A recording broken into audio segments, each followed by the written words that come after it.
자리에서 일어나 임재 찬양 올리겠습니다.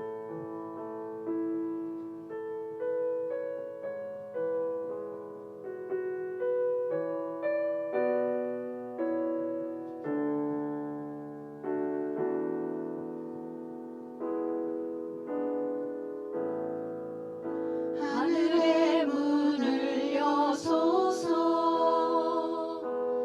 이곳을 주목하소서.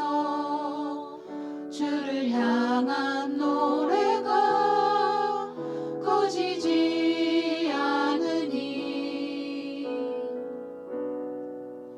하늘을 열고 보소서.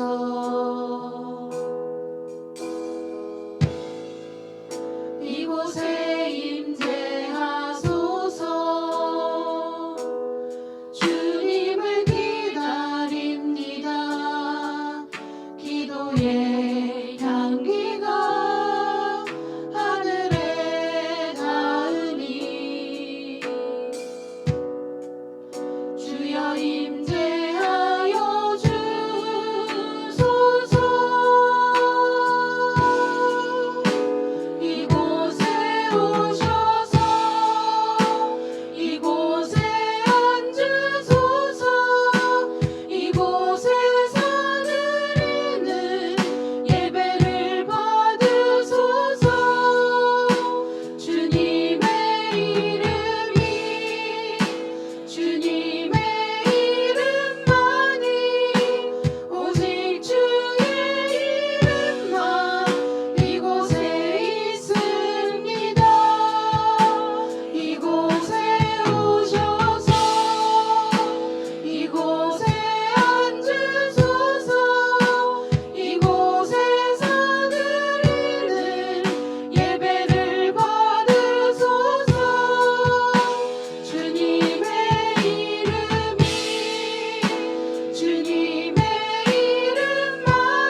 저희 이 시간에 찬양을 할 때는 세상 모든 만물이 주를 찬양하고 또 주의 이름을 높이는 그런 시대가 오길 소망하는 마음으로 함께 찬양하였으면 좋겠습니다.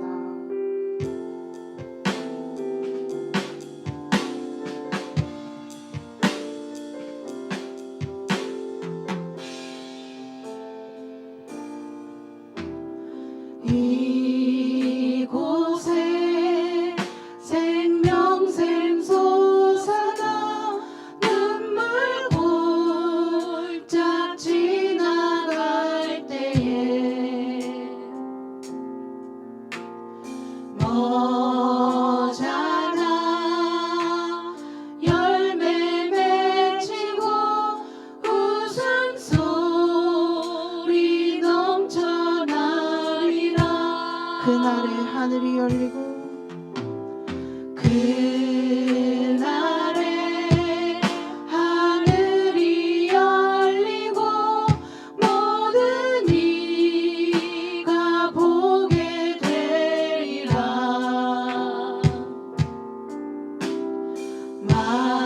마침내 꽃들이 피고 영광의 주가 오시리라. 꽃들도 구름도 바람도 넓은 바다도 찬양하라 찬양하라 예수를. 하늘을 울리며 노래해 나의 영혼아. 은혜의 주 은혜의 주 은혜의 주.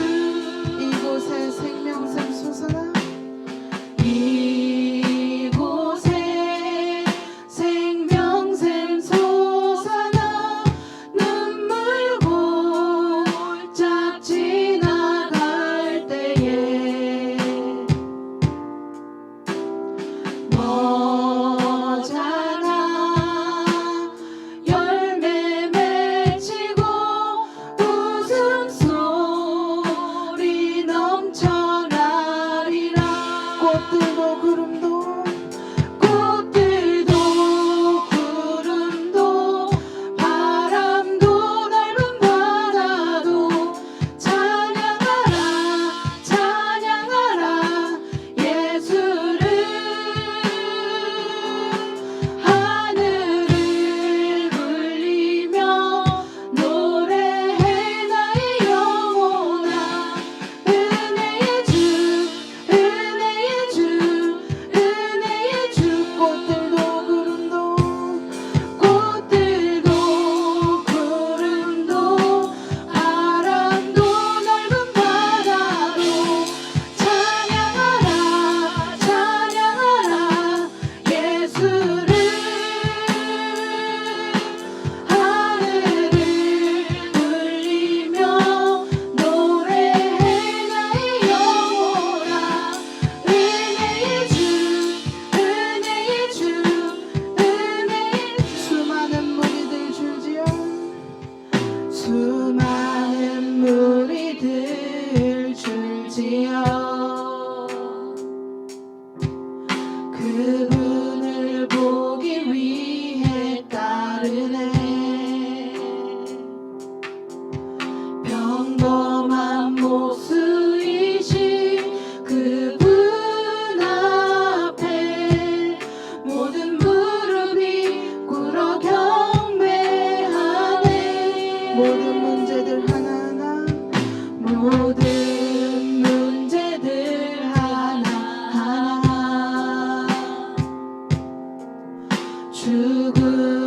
죽음까지도 힘을 잃고 생명의 근원 되신 예수 이름 앞에 모든 권세를 굴복하네. 예수 이름 높이세 예수 이름 높이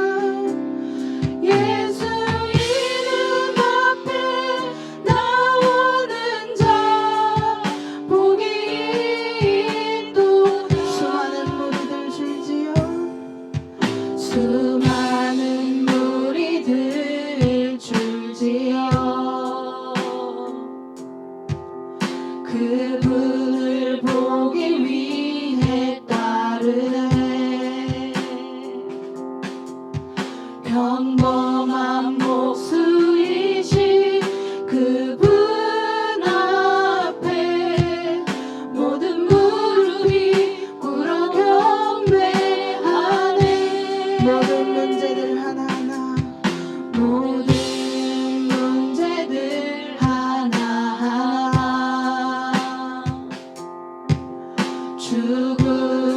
죽음까지도 힘을 잃고 생명의 근원 되신 예수 이름 앞에 모든 권세들 굴복하네. 예수 이름 높이세. 예수 이름 높이세. 능력의 그 이름 예수 이름 높이세. 구원의 그 이름 예수 이름을 부르는 자 예수 이름을 믿는 자 예수 이름 앞에 나오는 자 복이 있도다. 기도하기를 원합니다. 이 땅의 모든 생명이 예수 그리스도의 이름을 높이길 소망합니다. 어떤 사람이 드러나고 어떤 교회가 드러나는 것이 아니라 오직 예수님 한 분만의 이름이 높아지길 원합니다. 주님 한 분만 찬양하며 경배하겠습니다. 이런 다짐하는 마음으로 우리 주님께 기도로 나아갑니다. 하나님 아버지, 오늘도 이 자리에 불러주심 감사합니다. 우리가 온 땅에 주님의 이름이 울려 퍼지길 소망합니다. 모든 모임 또 단체 어떤 교회 모든 가정 모든 도시 나라가 주님의 이름을 높이길 간절히 바랍니다. 시대를 초월하며 역사하시는 주님의 능력을 믿고 우리가 걸어갑니다. 나의 삶을 주관하여 주시옵소서. 내가 주님의 이름을 부르며 나아갈 때 주님 나에게 임재하여 주시옵소서. 주님, 작은 내가 드리는 예배를 받아주시고 주님을 향한 나의 마음이 뜨거운 마음이 식지 않게 주님의 은혜를 잊지 않게 하여 주시옵소서. 내가 다른 우상에게 마음을 주지 않고 오직 주님의 손을 붙잡고 오직 주님의 이름을 붙잡고 오직 주님으로 가득 찬 삶을 살게 하여 주시옵소서. 내가 온전히 주님께 집중하는 믿음을 주시옵소서. 주님의 말씀을 들으며 그것을 나의 삶에 적용하는 그런 지혜를 나에게 허락하여 주시옵소서. 주님 감사합니다. 거룩한 주님의 날에 주님을 찬양할 수 있도록 인도하신 아버지 하나님 감사합니다. 이 시간도 주님의 이름을 높여드립니다. 주님 영광받아 주옵소서. 아버지, 우리의 예배를 통해서 우리의 삶을 통해서 주님 한 분만을 높여드리길 소망합니다. 우리가 우리 삶의 주인 되지 않도록 도와주시고 우리의 주인 되신 아버지 하나님의 이름을 높일 수 있는 우리의 삶이 될 수 있도록 함께하여 주옵소서. 오늘도 기도함으로 예배함으로 또 하나님의 말씀을 듣습니다. 어떤 말씀이 들려진다 할지라도 그것이 살아계신 하나님의 말씀이라면 믿음으로 아멘으로 순종함으로 나아가는 귀한 시간 될 수 있도록 아버지 하나님 함께하여 주옵소서. 예배를 집중하지 못하게 하고 예배를 방해하는 모든 어둠의 영들아 떠나갈지어다. 사라질지어다. 영과 진리로 예배하며 전심으로 주님을 예배하며 찬양하며 나아갑니다. 우리의 예배를 기뻐 받아주시며 그 예배를 통해서 우리의 삶이 더욱더 영적인 풍요함을 누릴 수 있도록 우리와 함께하여 주옵소서. 모든 찬양과 예배를 주님께서 홀로 받아주실 것을 믿고 감사를 드리오며 우리를 죄악에서 구원하여 주신 우리 구주 예수님의 이름으로 간절히 기도하옵나이다. 아멘. 우리 전우자 계시문하고 인사해볼까요? 사랑합니다. 축복합니다. 네, 잘 오셨습니다. 네, 일주일에 한 번 드려지는 예배가 어떤 형식과 습관적인 그런 예배가 아니라 오늘도 주님을 사랑한다라는 그런 고백으로 드려지는 그런 예배가 되어지기를 소망합니다. 무엇보다도 처음 주님을 만났던 그 고백과 그 시간들 여러분 기억하시죠? 그 고백이 새롭게 다시 그 첫사랑을 회복하는 시간 되어지기를 소망합니다. 그런 예배가 되어지기를 소망합니다. 우리 그런 마음으로 이 시간 함께 찬양하겠습니다. 우리 모두 예배하는 자 되어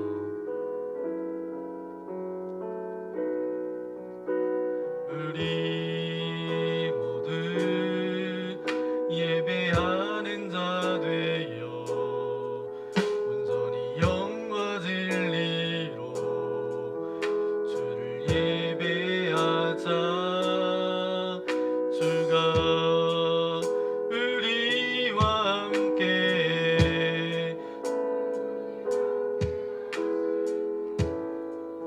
마르지 않는 샘물로 우릴 채우시리라. 네, 우리 예배자로 불러주신 하나님께 영광의 박수 올려드리겠습니다. 할렐루야. 오늘 우리 주신 하나님의 말씀 구약성경 아모스서 2장 6절, 7절, 8절 말씀입니다. 우리 세 절밖에 되지 않기 때문에 우리 한 목소리로 함께 읽도록 하겠습니다. 시작.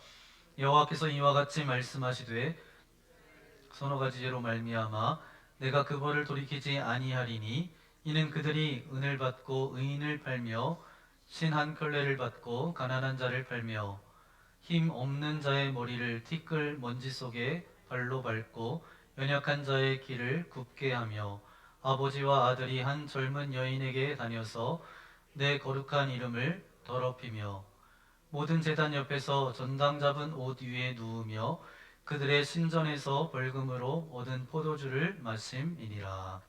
아멘. 오늘 아모스서 말씀 네 번째 말씀 여러분과 함께 나눕니다. 아모스서 2장 6절부터 8절까지 말씀인데 원래는 16절까지 말씀을 읽어야 됩니다. 이 본문의 말씀을 가지고 우리는 하나님의 이름을 아름답게 해야 합니다 라는 제목으로 말씀을 나누겠습니다.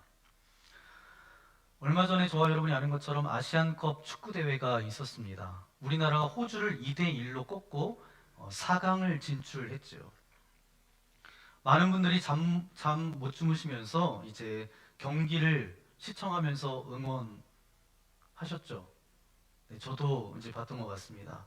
손흥민 선수의 환상적인 프리킥으로 이제 역전에 성공해서 이제 그 장면을 몇 번이나 반복해서 TV에서도 보여주지만 또 이렇게 반복해서 봤던 분들도 굉장히 많았습니다. 중국과 일본에서도 우리나라 준결승 진출에 대해서 이제 뭐라고 이야기하냐면 대단하다. 의지의 한국인이다. 그러면서 역시 한국은 저력이 있다. 정신의 승리이다.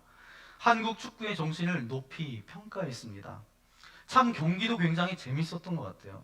근데 몇몇 분이 이런 말씀을 하시는데 굉장히 공감됐던 것은 뭐냐 하면 신기하게 경기를 이기니까 잠은 잘 못 잤는데 피곤하지 않더라는 거예요.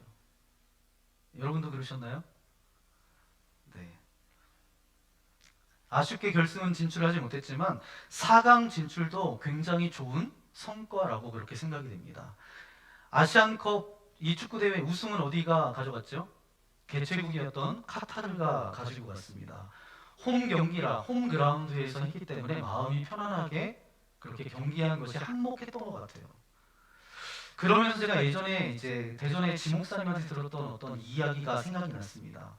어떤 교회 부흥회를 가셨는데 이제 저녁 식사를 대접하기 위해서 이제 한 분이 이제 식사 대접을 한 거예요. 그래서 몇몇 분이 갔지만 그 중에 한 분이 식사 대접을 해서 그분에게 이제 물어봤대요. 어떤 일을 하고 계세요? 그렇게 여쭤봤더니 이렇게 말씀하시는 거예요. 우리나라 축구 대표팀의 팀 닥터라 그러죠. 그래서 그 선수들을 돌보는 의료진으로 일을 했었다고. 그래서 어떻게 그런 일을 하게 됐냐고 궁금해서 물어보셨대요. 그랬더니 어렸을 때부터 자기가 축구를 좋아해서 축구 선수가 되고 싶었대요. 근데 아무리 열심히 해도 그게 이제 되지가 않는 거예요. 어느 정도 되니까 이제 본인도 깨닫게 되는 거야. 아, 내가 축구로 대성할 그런 가망이 없어 보이니까 일찌감치 이제 포기를 하고 의사 선생님이 되었는데 의사가 되고서도 이제 아침에 일찍 일어나서 예전에 축구를 좋아했고 축구 선수가 되고 싶어 했으니까 조기 축구에 가입해서 축구를 하게 되고 교회 축구 선교에 가입해서 이제 축구를 열심히 하게 됐다는 거예요. 그러다 보니까 축구를 예전에 막 선수가 되려고 했으니까 축구도 굉장히 잘했겠죠. 그랬더니 그 조기 축구회에서도 교회 축구 선교회에서도 감독을 하라 그러는 거예요. 그래서 어느 날 이제 감독을 하게 됐는데 어느 날 축구 선수들을 돌보는 의료진을 모집한다라는 어떤 공고를 보게 됩니다. 그래서 신청했더니 본인이 뽑혀서 그렇게 그 일을 하게 됐다는 거예요. 너무너무 행복했대요. 그때만 생각해도 지금이 가슴 떨리고 가슴이 두근두근 한다는 거예요. 그래서 왜 가슴 뛰는 일이 있었나요? 또 여쭤봤대요. 그랬더니 이분이 얘기하기를 이렇게 이야기하는, 제가 글쎄 대한민국 우리나라 축구 국가대표팀 감독을 몇십 분 동안 자기가 감독을 한 적이 있었대요. 이제 어느 동남아에서 이제 축구 경기가 열렸는데 우리나라 팀이 갔을 거 아니에요. 그런데 늘 그런 것처럼 홈팀이 갖는 그런 텃세가 있습니다. 그래서 이제 심판들도 어때요? 그 나라 사람들은 좀 봐주고, 상대편은 그냥 별로 반칙 같지도 않은데 옐로 카드를 주고 반칙했다 그러고. 우리나라도 마찬가지잖아요. 친선 경기에서 외국인들이 우리나라로 들어오면 그 심판하는 사람이 만약 우리나라 사람이면 어때요? 외국 사람한테는 그냥 옐로 카드도 주고, 우리나라 사람은 옐로 카드 줘야 될 것 같은데 주지도 않고, 그런 것처럼 사람들이 이제 자국민이니까 그럴 수 있어요, 없어요? 그렇잖아요. 근데 그 나라에 갔더니 얼마나 텃세가 심한지 상식적으로 이게 이해가 되질 않는데요. 상식을 넘어버리니까 그냥 편파적으로 그렇게 판정을 내리는 거예요. 그래서 참다 못하더니 감독이 흥분해가지고 막 항의했더니 이 심판이 감독을 퇴장시킨 거예요. 감독이 퇴장되니까 이 코치들은 어때요? 왜 우리 감독을 퇴장시키냐고 이 코치들이 난리를 치니까 너희들도 나가라고 다 퇴장을 시킨 거예요. 그래서 선수 외에 퇴장당하지 않았던 사람이 자기밖에 없었대요. 그랬더니 감독과 코치가 퇴장하면서 선생님이 오늘 감독하라고 그러면서 씩씩대면서 이 감독과 코치들이 나가더래요. 그래가지고 자기가 몇십 분 동안 이제 감독을 하게 됐는데 벤치에 그냥 앉아 있을 때에는 야 이렇게 해라 저렇게 해라 막 속으로 이렇게 해야 된다 저렇게 해야 된다 그렇게 생각을 했는데 감독하라 그런 다음에는 아무 생각이 나지 않더래요. 그래서 어떻게 그 시간을 보냈는지 몰랐대요. 근데 딱 한 가지 그때 자기에게 드는 생각이 딱 한 가지였대요. 작전 지시도 아니었어요. 대한민국 국가대표팀으로서 창피는 당하지 말자. 이런 그런 마음, 생각. 이 한 가지 생각밖에 안 들더래요. 그래서 대한민국 축구팀으로 망신은 당하지 말자. 그러면서 그 짧은 시간 본인이 국가대표 축구팀 감독을 몇 분 동안 했었다라고 그렇게 아주 침을 트면서 그렇게 이야기를 했다라는 이야기를 제가 들었어요. 제가 왜 서두에 이 축구에 대한 국가대표 축구팀의 이야기를 하냐 하면 오늘 드리는 이야기가 우리의 삶과 비슷한 것이 좀 있어서 여러분에게 드리는 말씀입니다. 왜냐하면 예수 그리스도를 믿으면 저와 여러분 모두가 하나님의 자녀가 됩니다. 믿으십니까? 그래서 요한복음 1장 12절 말씀에 보니까 이런 말씀이에요. 영접하는 자 곧 그 이름을 믿는 자들에게는 하나님의 자녀가 되는 권세를 주셨으니. 그러니까 여러분이나 저나 예수님을 믿는 그 순간 하나님의 자녀가 되는 거예요. 여러분 하나님의 자녀 맞으세요? 내가 예수 그리스도를 믿고 하나님의 자녀가 되는 그 순간 사실은 우리들이 절대로 놓지 말아야 될 사명 가운데 하나가 오늘 우리에게 주어집니다. 어떤 사명이냐? 구약 성경을 보면 하나님의 자녀들을 뭐라고 부르는지 그 부르는 것을 보면 알 수가 있어요. 역대하 7장 14절 말씀입니다. 우리 함께 읽겠습니다. 시작. 내 이름을 일컫는 내 백성이 그들의 간 길에서 떠나 스스로 낮추고 기도하여 내 얼굴을 찾으면 내가 하늘에서 듣고 그들의 죄를 사하고 그들의 땅을 고칠지라. 아멘. 이 말씀에 보니까 하나님의 자녀들에 대해서 뭐라고 말씀하시냐 하면 내 이름을 일컫는 내 백성이라는 거예요. 그러니까 예수님을 믿고 우리가 하나님의 자녀가 되었는데 오늘 우리의 하나님의 자녀인 된 저와 여러분이 우리의 또 다른 호칭이 하나 있다는 거예요. 그게 바로 뭐예요? 하나님의 이름으로 말미암아 부름받은 자들이라는 호칭입니다. 이사야서 43장 7절 말씀에도 비슷한 말씀이 있어요. 우리 함께 읽겠습니다. 시작. 내 이름을 불려지는 모든 자 곧 내가 내 영광을 위하여 창조한 자를 오게 하라. 그를 내가 지었고 그를 내가 만들었느니라. 아멘. 우리는 예수 그리스도를 영접하고 하나님의 자녀가 되었는데 그 하나님의 자녀됨을 오늘 말씀에서 뭐라고 이야기하냐 하면 하나님의 이름으로 불림을 받은 자가 하나님의 자녀이기 때문에 그 순간부터 어떻게 해야 된다는 거예요? 오늘 우리가 하나님의 이름을 아름답게 하면서 살아가야 될 또 다른 사명 하나가 우리 가운데 존재하는 거죠. 동의하시죠? 그렇다면 여러분을 통해서 하나님의 이름을 아름답게 하는 그런 삶, 그런 행동, 그런 언어가 여러분들 가운데 흐르기를 소망합니다. 그럼 질문 하나가 남아요. 도대체 부족하고 연약한 저와 여러분들을 통해서 여러분이나 저나 허점이 많잖아요. 실수도 많아요. 그런 부족한 존재들인데 우리를 통해서 어떻게 하나님의 이름을 아름답게 할 수 있을까? 결코 쉬운 일은 아니지만 우리들이 가장 먼저 걸어야 될 첫 번째 모습이 어떤 모습이냐?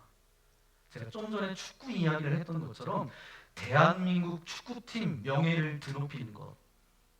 또 다르게 이야기하면 대한민국 축구팀이 더 이상 망신은 당하지 말자, 수치는 당하지 말자, 창피는 당하지 않도록 하자.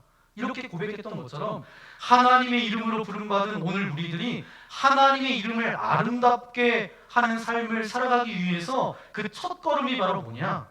그 하나님의 거룩한 이름을 더럽게 하는 삶을 살아가지 않는 것. 그것이 바로 첫걸음이라는 거예요. 오늘 본문 말씀이 바로 그것을 말씀하고 있습니다. 그럼 우리 첫 번째 함께 고백해 볼까요? 시작. 하나님의 거룩한 이름을 더럽히는 것은 추악한 죄입니다. 아멘. 하나님의 이름을 더럽히는 것 뭐라고요? 죄예요. 저와 여러분이 읽었던 본문 말씀을 세번역 성경으로 읽어보면 좀 더 이해하는데 용이한 것 같아요. 우리 6절부터 8절까지 말씀 다시 한번 읽겠습니다. 시작. 나 주가 선고한다. 이스라엘이 지은 서너 가지 죄를 내가 용서하지 않겠다. 그들이 돈을 받고 의로운 사람을 팔고 신 한 켤레의 값을 빈민을 팔았기 때문이다. 그들은 힘없는 사람들의 머리를 흙먼지 속에 쳐넣어서 짓밟고 힘 약한 사람들의 길을 굽게 하였다. 아버지와 아들이 같은 여자에게 드나들며 나의 거룩한 이름을 더럽혔다. 그들은 전당으로 잡은 옷을 모든 제단 옆에 펴놓고는 그 위에 눕고 저희가 섬기는 하나님의 성전에서 벌금으로 거두어들인 포도주를 마시곤 하였다. 아멘. 아주 구체적으로 저들의 죄를 그렇게 이야기하고 있는데 그 모든 죄를 합쳐서 하나님의 이름을 어떻게 했다고요? 더럽게 한 죄라는 거예요. 결국 우리는 하나님의 이름으로 불림을 받은 자이기 때문에 하나님의 이름을 아름답게 하는 삶을 살아야 되는데 그렇게 살지 못할지언정 적어도 하나님의 이름을 더럽게 하는 추악한 죄를 저지르지 말아야 한다는 것입니다. 이것이 저와 여러분 지켜야 하는 것이죠. 여러분, 저와 여러분이 살다 보면 흔히 이런 이야기를 합니다. 마지노선이라는 이야기예요. 마지노선이 바로 뭐예요?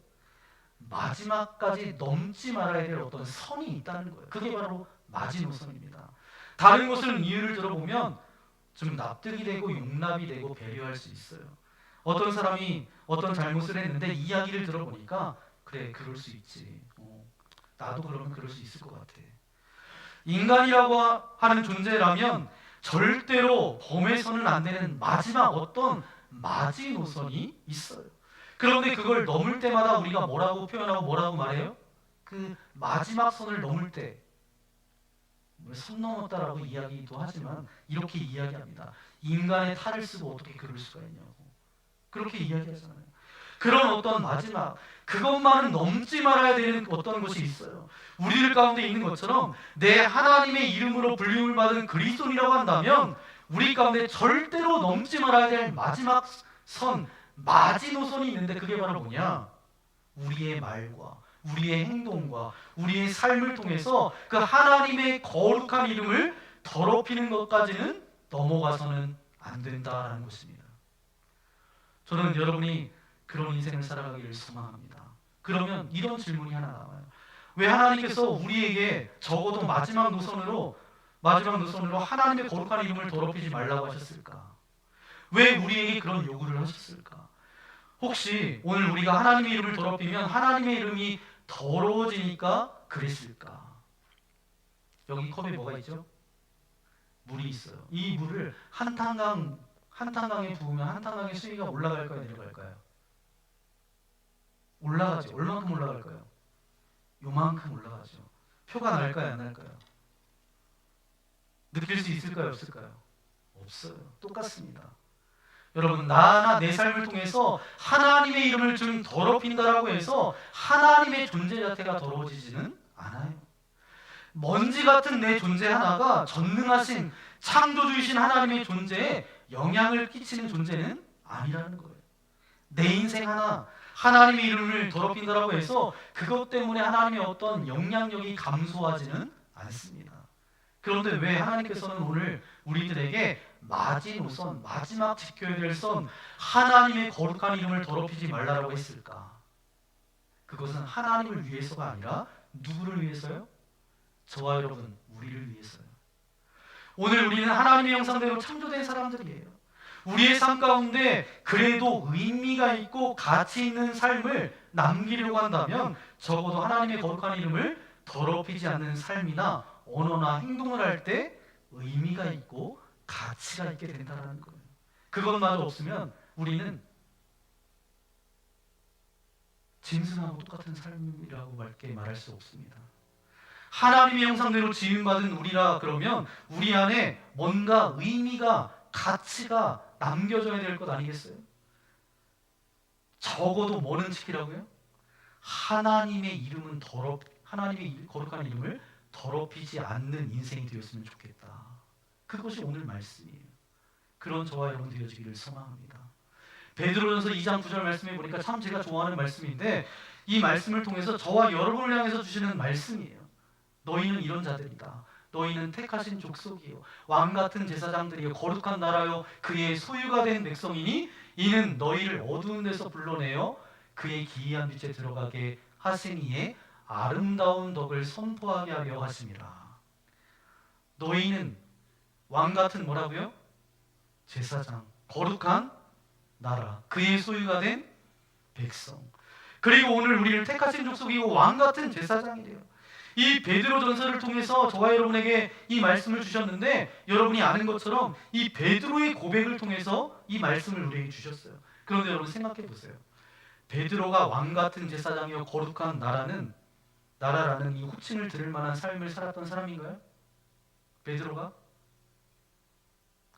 베드로가 완벽했어요? 완전했나요? 그래서 하나님께서 그런 인생으로 세운 게 아니에요. 베드로는 오점이 많은 사람이었습니다. 허점이 많은 사람이었어요. 실수투성이었어요. 예수님을 몇 번이나 부인했어요? 3번이나. 모른다고 부인했어요. 실수나 오점이 많은 저와 여러분이 볼 때 참 위로가 되는 사람 중에 한 사람이에요. 아, 베드로도 저랬어. 그러니까 위로가 되잖아요. 아, 베드로도 그런 인생이었어. 우리보다 못한 일을 했으니까 그럼에도 불구하고 그를 향해서 뭐라고? 거룩한 나라, 택함을 받은 족속이요 왕같은 제사장이라고 이야기했던 것은 그의 완전성 때문에 이야기한 것이 아니라 그가 부족했음에도 불구하고 하나님께서 그를 택하셔서 쓰시기 시작하니까 그가 거룩한 나라가 된 거예요. 그러니까 하나님이 여러분이나 저나 흠 많고 실수투성이지만 오늘 하나님께서 일부러 택하셔서 하나님의 자녀로 불러주셨다는 거예요. 그렇기 때문에 오늘 우리가 어떤 결단이 필요하냐면 내가 부족하고 오점이 많은 인생이긴 하지만 적어도 내 삶을 통해서 어떤 경우에도 내 행동이나 삶이나 내 언어를 통해서 하나님의 거룩한 이름을 더럽히지 않는 인생이 되겠습니다.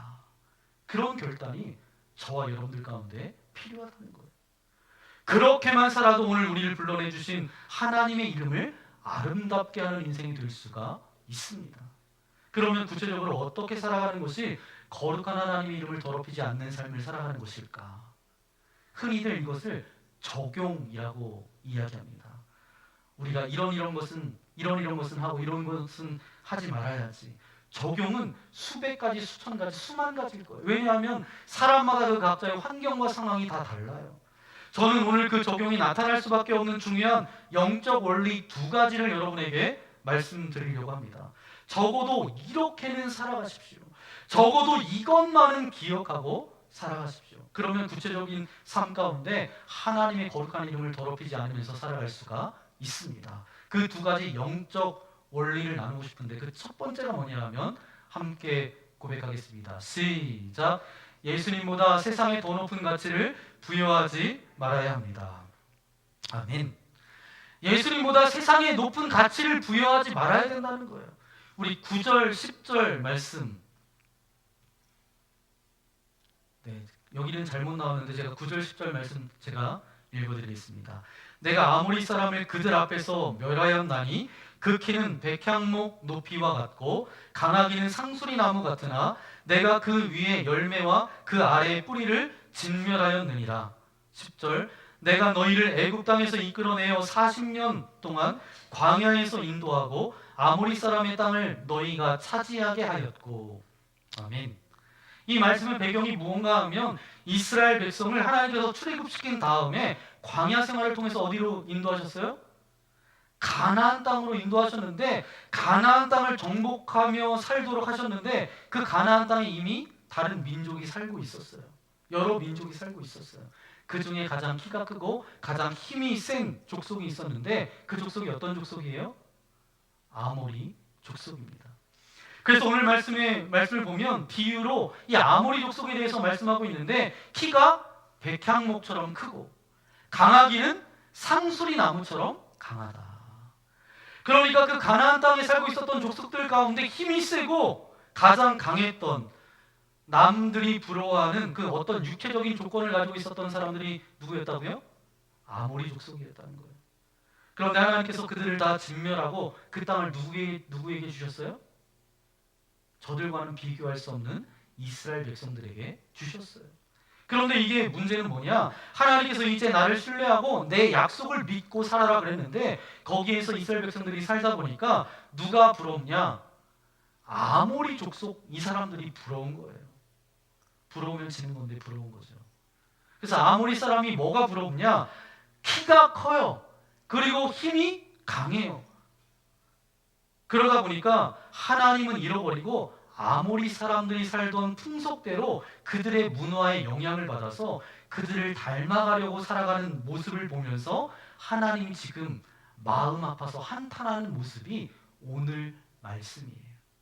여러분 보세요. 우리가 예수 그리스도를 믿은 다음에 예수님을 우리가 뭐라고 고백하죠? 나 무엇과도 주님을 바꾸지 않겠습니다. 예수님보다 더 가치 있고 소중한 것은 없습니다. 그렇게 우리가 고백하잖아요. 그런데 그런 고백을 한 신앙인이 어느 날 주님보다 더 세상의 가치를 추구하는 거예요. 세상의 영향, 온 몸, 온 마음을 빼앗기고 있다면 이것은 어떤 모습이에요? 출애굽시켜서 이제 가나안 땅으로 가고 있는데 성경에 보니까 이스라엘 백성들이 어디를 더 생각했다고요? 그 애굽에서 고기 까마에서 그 고기 냄새, 그때가 더 좋았는데, 그렇게 이야기하는 것처럼 하나님을 그렇게 마음 아프게 했던 백성들처럼, 또 가나안 땅을 정복했음에도 불구하고 그 가나안 족속의 풍속을 따라가는 이스라엘 백성들처럼 하나님의 이름을 더럽히는 것입니다. 하나님을 그냥 알라딘 요술램프 지니처럼 비비면 소원을 들어주는 그런 존재처럼 여기는 것은 아닌가. 저와 여러분이 그렇게 살지 않기를 소망합니다. 세상의 그 어떤 가치보다 예수님에게 더 높은 가치를 두어야 돼요. 이렇게 여러분에게 말씀드리니까 혹시 여러분들이 이 말을 듣고 우리가 이 땅을 살아가면서 세상을 떠나서 그냥 기도원이나 들어가고 수도원에 들어가서 살라는 말인가? 아니면 아침에 눈 뜨자마자 교회로 달려 나왔다가 잠잘 때만 집에 들어가서 잠자고 나와서 또 교회로 와서 계속 교회에서 신앙생활을 해야 되는 것은 아닌가? 그렇게 생각할 분이 계실지 모르겠습니다. 그런데 여러분 절대 그런 뜻이 아니에요. 우리는 세상에 있어야만 합니다. 세상의 것들을 행해야 돼요. 대충 하지 말고 잘 행해야 합니다. 최선을 다해서 사셔야 돼요. 하지만 따라가서는 안 됩니다. 추구하는 것이 아니라 다스려야 합니다. 그러기 위해서 감정이 올라올 때마다, 생각이 올라올 때마다 그냥 따라가지 말고 그 감정과 생각이 우리의 본능으로부터 왔는지 아니면 하나님으로부터 왔는지 그 근원을 파악하셔야 돼요. 내가 지금 따라가고 있는 이 생각의 출발이 하나님인지 아니면 단순히 내 욕망인지 세상의 어떤 명예 때문인지, 그래서 그 생각의 근원이 하나님이 아니라 내 욕망과 내 욕심을 채우려고 하는 것이라면 그때는 멈춰야 되는 거예요. 이 땅 가운데 최선을 다해서 살아가고 있는데 어느 날 내 감정이 올라와요. 내 안에 올라온 감정을 무조건 따라가는 것이 아니라 이 감정의 출발과 근원이 어디인지를 물어봐야 된다는 거예요. 내 감정의 출발과 근원이 하나님이세요? 그러면 무조건 따라가는 거예요. 그런데 그것이 하나님이 아니라 내 욕망이에요. 내 명예예요. 그러면 멈춰야 돼요. 그러니까 여러분이 어떤 선택하는 그 순간 앞에 설 때마다 여러분 한 번씩 물으셔야 돼요. 이것의 출발이, 이것의 궁극적인 종착역이 무엇인지, 그것이 하나님의 거룩한 이름을 더럽히는 것이라면 멈출 수 있는 믿음이 저와 여러분들 가운데 있기를 소망합니다. 그 어떤 것을 추구해도 가장 중요한 가치는 하나님의 거룩한 이름, 예수 그리스도라고 하는 이 믿음 위에 여러분이 있기를 간절히 소망합니다. 그러면 또 하나, 어떤 것이 예수 그리스도의 거룩한 하나님의 이름을 더럽히지 않으면서 살아가는 것일까? 우리 두 번째 함께 고백하겠습니다. 시작. 영적인 깨달음을 무시하지 말아야 합니다. 아멘. 영적인 깨달음을 무시하지 말아야 된다는 거예요. 우리 11절, 12절 말씀 우리 함께 읽겠습니다. 시작. 또 너희 아들 중에서 선지자를, 너희 청년 중에서 나시린을 일으켰나니 이스라엘 자손들아, 과연 그렇지 아니하냐? 이는 하나님의 말씀이니라. 그러나 너희가 나실 사람으로 포도주를 마시게 하며 또 선지자에게 명령하여 예언하지 말라 하였느니라. 아멘. 무슨 이야기예요? 하나님께서 이들이 내 이름을 지금 더럽히고 있다라고 지금 분노한 것 중에 하나가 바로 뭐냐 하면, 하나님께서 그들에게 누구를 보냈어요?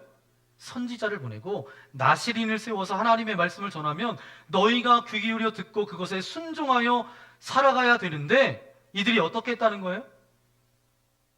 선지자나 나시린이 더 이상 말하지 못하도록 그 입을 봉했다는 거예요. 무슨 얘기냐? 오늘 말씀을 근거해서 오늘 우리에게 적용하면 이런 것입니다.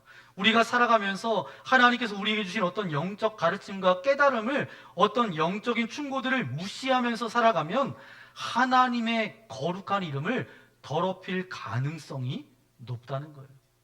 그러니까 어떤 영적 깨달음, 어떤 영적 충고, 이 가르침을 무시하지 말고 귀 기울여 듣는 인생이 되면 하나님의 거룩한 이름을 더럽히지 않을 수 있다라는 거예요. 여러분이나 저나 오늘 우리들이 생각보다 미련하고 아둔합니다. 여러분 동의하세요? 별로 아닌 것처럼 앉아 계시지만 우리 한 치 앞도 모르면서 그렇게 살아가잖아요.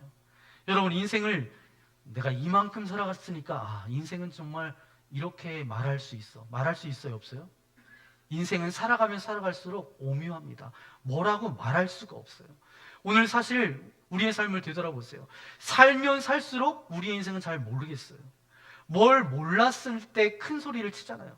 그렇지 않으세요? 제가 옛날에 결혼하기 전이에요. 중고등부 청년부 전도사로 가서 이제 어느 교회에서 사역할 때인데 부모님들을 다 초청해서 부모 교육을 하게 됐어요. 부모 교육. 부모님들을 교육하는데 자녀들을 이렇게 교육하셔야 됩니다. 그때 총각되니까 얼마나 알지도 못하면서 제가 큰 소리를 쳤더라고요. 근데 나중에 아이를 낳고 제가 가정을 이렇게 꾸리고 이렇게 나중에 아이들이 태어나서 이렇게 생각해 보니까 와, 그때 겁없이 참 말도 막했구나. 살아보니까 쉽게 말할 수 있는 부분이 아니에요. 마찬가지로 여러분, 우리의 인생은 살면 살아갈수록 굉장히 복잡해요. 우리가 살아가면서 우리의 삶 가운데 나타나는 어떤 문제들을, 실수들을 여러분 보세요. 잘 알고 있다는 것에서 문제가 일어납니까? 아니면 모르는 것에서 문제가 일어납니까?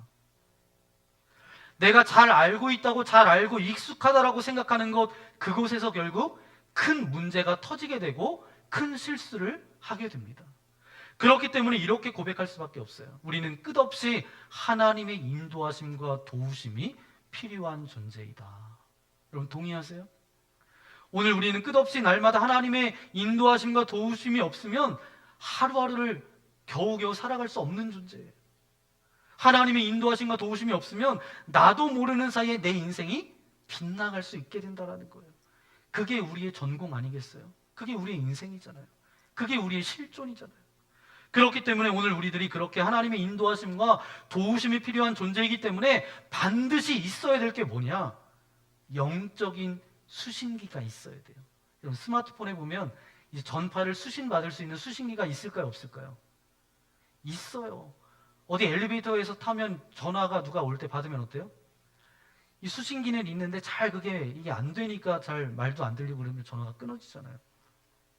우리의 영적 수신기를 열어놓을 때 말씀을 가까이 하면서 하나님이 내 삶 가운데 주시는 인도하심과 어떤 도우심을 깨닫게 되죠.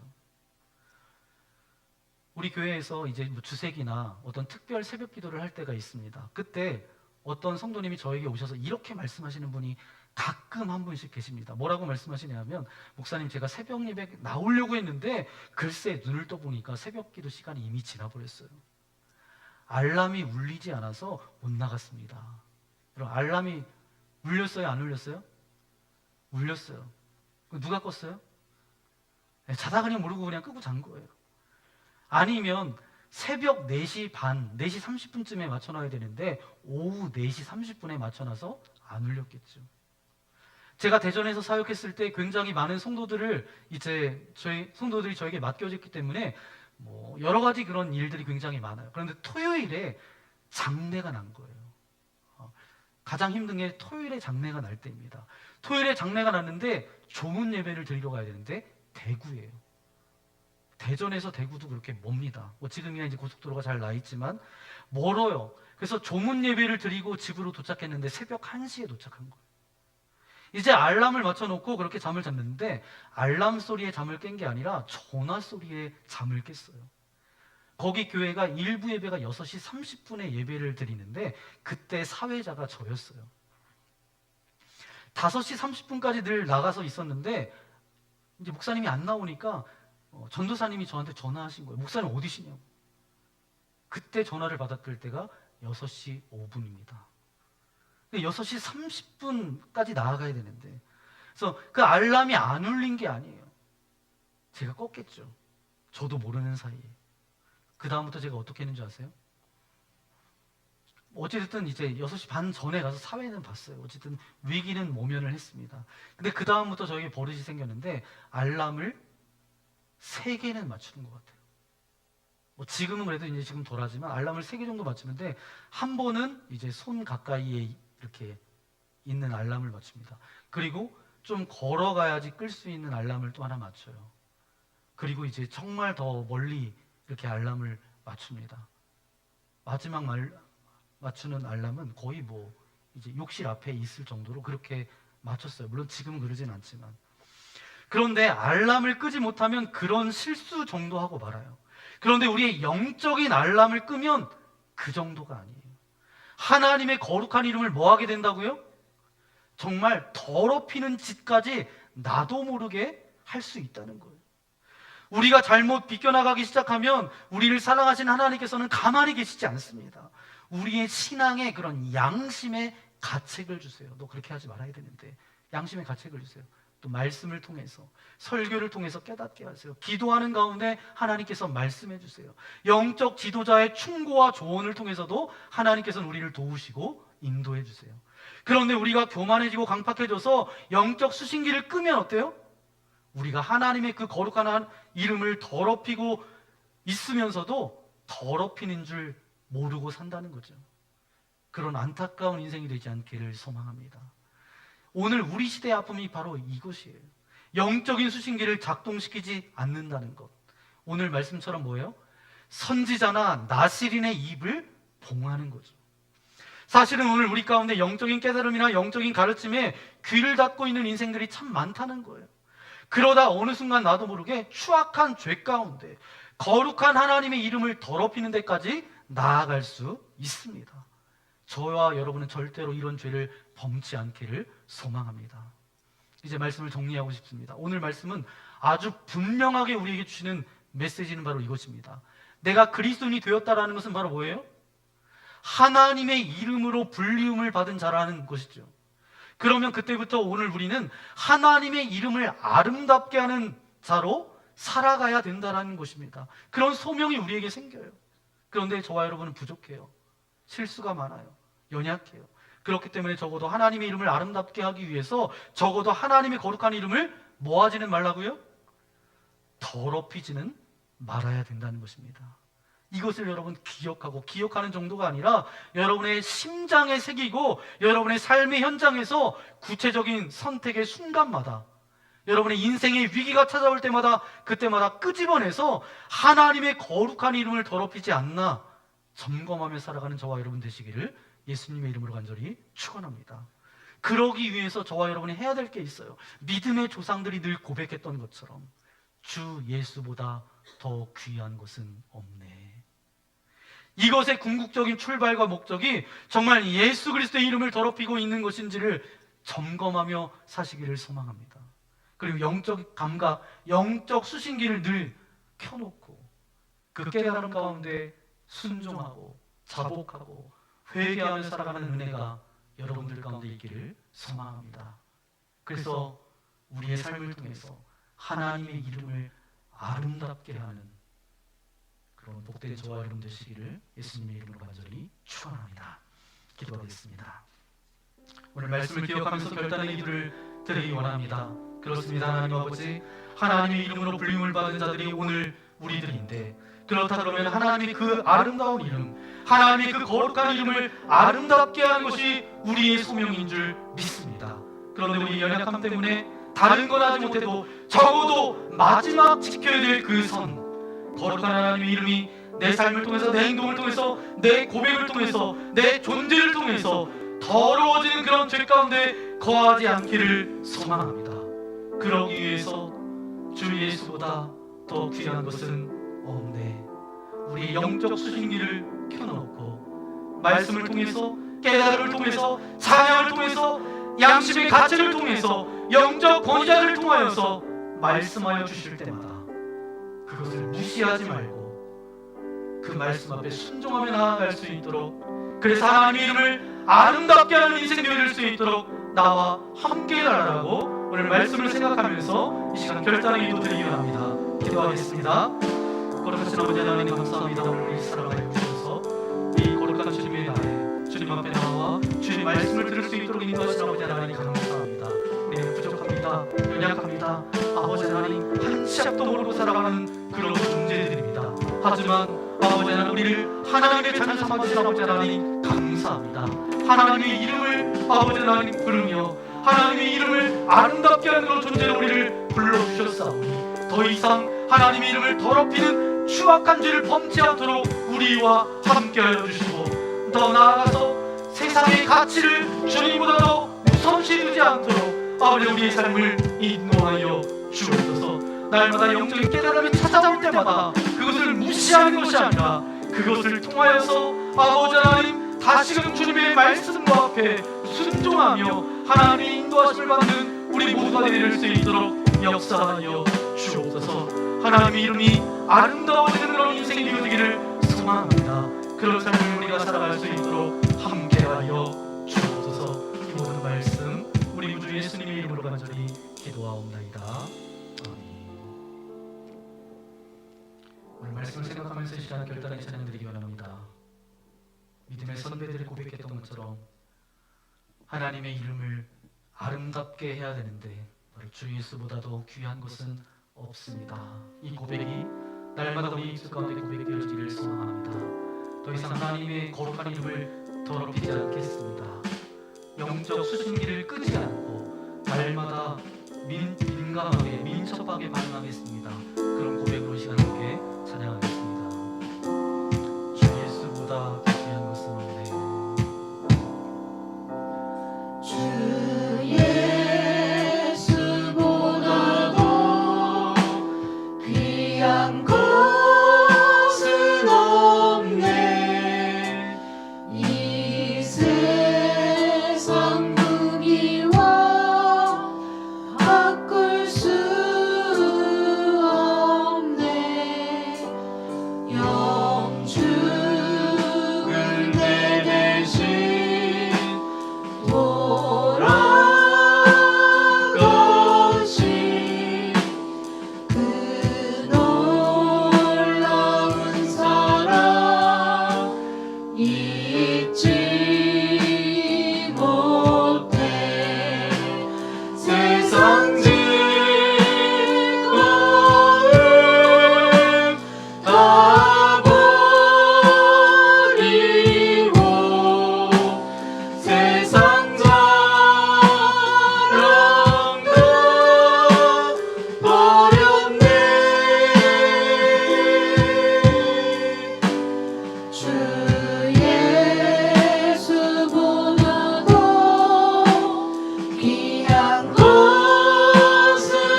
주 예수보다도 귀한 것은 없네. 이 세상 행복과 이 세상 행복과 바꿀 수 없네. 유혹과 핍박이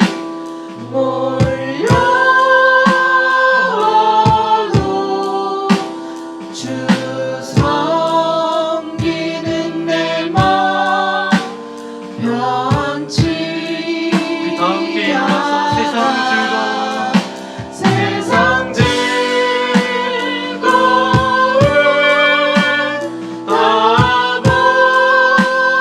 버리고 세상 자랑 다 버렸네. 주 예수보다도 귀한 것은 없네. 예수 밖에는 없네. 그렇습니다. 아버지 하나님, 믿음의 선조들이 고백했던 것처럼 주 예수보다 귀한 것은 없습니다. 그것이 우리의 고백되어지기를 소망합니다. 우리가 예수님보다 세상 것을 더 높은 가치와 우위에 두고 살아가지는 않았습니까? 이 시간 십자가 앞에 모든 연약함들, 모든 죄들을 주님 앞에 내려놓습니다. 다시 한번 말씀을 우리에게 허락하여 주신 주님 감사합니다. 이 말씀을 붙들고 이제는 더 이상 하나님의 거룩한 이름을 더럽히지 않는 인생 되어질 수 있도록 우리와 함께하여 주옵소서. 그러기 위해서는 아버지 하나님, 세상의 가치보다 예수님을 더 높은 자리에 올려야 합니다. 더 나아가서 영적인 깨달음이 있을 때마다 무시하지 않고 그것을 받아들이며 그 말씀에 순종하며 하나님의 인도하심 가운데 나아가야 합니다. 우리가 그런 인생 되어지기를 소망합니다. 그래서 하나님의 이름을 아름답게 하는 존재로 이 땅 가운데 살아갈 수 있도록 우리와 함께하여 주옵소서. 그 고백과 결단을 담아 귀한 물질을 주님께 올려드립니다. 기뻐 받아주시고 우리가 물질에 이끌려 살아가는 인생이 아니라 물질을 다스리며 때를 따라 돕는 주님의 은혜가 우리의 가정과 일터와 사업장 가운데 넘쳐날 수 있도록 함께하여 주옵소서. 혹여라도 오늘 이 자리에 서면서 근심과 염려와 두려움과 걱정과 관계의 문제 어떤 섭섭한 마음이 있습니까? 또한 육체의 어떤 질병과 연약함을 가지고 온 이들이 있습니까? 주님의 피 묻은 능력의 오른손으로 안수하여 주실 때에 모든 근심과 염려들은 떠나갈지어다. 모든 아픔과 고통들은 사라질지어다. 영혼육의 강건함을 허락하여 주셔서 날마다 주님의 이름을 아름답게 선포하는 인생으로 살아갈 수 있도록 우리와 함께하여 주옵소서. 이제 한 주간 살아갑니다. 또한 은생 TD로 나아가는 우리 3명의 믿음의 교우들도 있습니다. 하나님, 준비된 은혜를 허락하여 주시고 그 기점으로 해서 저들의 인생이 달라지게 하여 주시고 주님의 이름을 아름다운 덕을 선포하는 자로 살아갈 수 있도록 저들과 함께하여 주옵소서. 또 뒤에서 기도하는 믿음의 교우들의 기도에 응답하여 주셔서 정말 은혜의 샘에서 풍성한 은혜가 맛보아질 수 있도록 역사하여 주옵소서. 한 주간 살아갑니다. 죄와 벗하지 않도록 인도하여 주시고 날마다 말씀이 생각나게 하여 주셔서 진리의 말씀 그 길을 걸어갈 수 있도록 우리와 함께하여 주옵소서. 이제는 우리 구주 예수 그리스도의 크신 은혜와 하나님 아버지의 넓으신 사랑하심과 성령 하나님의 위로교통 함께하여 주심이 하나님의 이름을 아름답게 하는 존재로 우리를 불러주셨사오니 하나님의 덕을 선포하는 인생으로 살아가겠습니다. 더 나아가 하나님의 거룩한 이름을 더럽히지 않는 자로 살아가겠습니다. 결단하며 나아가는 주의 거룩한 자녀들 머리머리 위에 저들의 가정과 자녀들과 저들의 일터와 이 나라와 세계 열방 위에 이제로부터 영원토록 함께하옵시기를 간절히 축원하옵나이다. 아멘.